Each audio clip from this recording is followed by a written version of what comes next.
Hello my dear students, welcome back. I hope you all are fine. तो आज हम करेंगे क्लास 9 की सामाजिक विज्ञान की वर्कशीट नंबर 24। ठीक है, डेट क्या है हमारी 2 सितंबर। चलिए स्टार्ट करते हैं वर्कशीट। उप विषय है हमारा पालमपुर गांव की कहानी। ठीक है, चलिए करते हैं। पालमपुर में खेती मुख्य क्रिया है, जबकि अन्य कई क्रिया जैसे लघु स्तरीय निर्माण, डेयरी, परिवहन आदि सीमित स्तर पर ही की जाती हैं। इन्हें गैर कृषि क्रिया कहा जाता है। उन उत्पादन क्रियाओं के लिए विभिन्न संसाधन आवश्यक होते हैं, जैसे प्रकृति संसाधन, मानव निर्मित वस्तुएं, मानव प्रयास, मुद्रा आदि।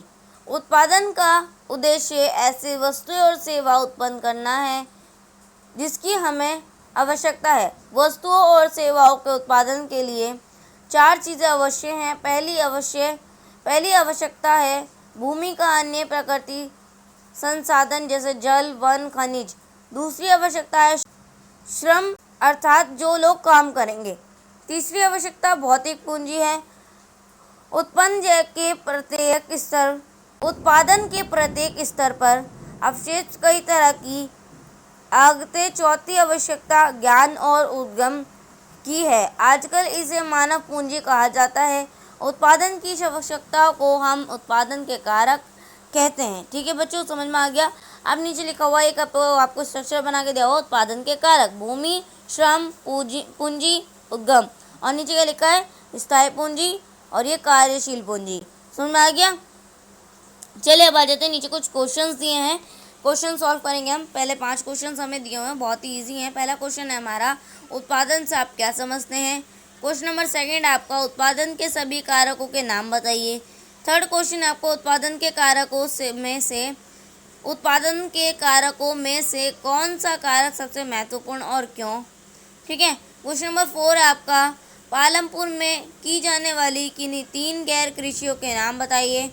फिर क्वेश्चन नंबर 5 है आपका, उत्पादन क्रिया के लिए किन संसाधनों की आवश्यकता होती है। समझ में आ गया बच्चों। चलिए अब क्वेश्चंस के आंसर कर लेते हैं। और ये क्वेश्चंस आप लोगों के लिए इंपॉर्टेंट है, इनको लर्न भी कर लीजिएगा। ओके, मैं हर वर्कशीट में बोलती हूँ आप लोगों को वर्कशीट समझो और जो क्वेश्चंस आपको दिए वो लर्न करते चलो हाथ के हाथ। आगे आपको इससे प्रॉब्लम नहीं होगी। ओके, तो क्वेश्चन नंबर 1 था हमारा, उत्पादन से आप क्या समझते हैं।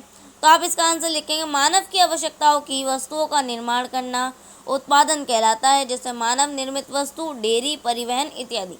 ठीक है। अब आ जाते हैं क्वेश्चन नंबर 2 पर, उत्पादन के सभी कारकों के नाम लिखिए। तो अभी हम यहाँ पर स्ट्रक्चर में पढ़कर गए थे, क्या क्या था? भूमि, श्रम, पूंजी, उद्यम। ये चारों जो हैं इसका 2 का आंसर हो जाएंगे। ठीक है। अब आ जाते हैं क्वेश्चन नंबर 3 पर, उत्पादन के कारकों में कौन सा कारक सबसे महत्वपूर्ण है और क्यों। तो आप लिखेंगे, उत्पादन के कारकों में से सबसे महत्वपूर्ण कारक है उद्यम, क्योंकि इनमें ज्ञान और उद्यम की आवश्यकता होती है, जो मनुष्य के द्वारा ही हो सकता है और बिना मनुष्य के कोई भी उत्पादन का कार्य संभव नहीं है। ठीक है। अब आ जाते हैं क्वेश्चन नंबर 4 पर, पालमपुर में की जाने वाली किन्हीं 3 गैर कृषियों के नाम बताने आपने। तो लिखेंगे आप, पालमपुर में की जाने वाली गैर कृषियों का नाम निम्नलिखित है। ठीक है। पहले लिखेंगे आप लघु स्तरीय निर्माण, फिर 2 हमारा डेयरी और 3 हमारा परिवहन। ठीक है। अब आ जाते हैं क्वेश्चन नंबर 5, उत्पादन क्रियाओं के लिए किन संसाधनों की आवश्यकता होती है। तो आप इसका आंसर लिखेंगे,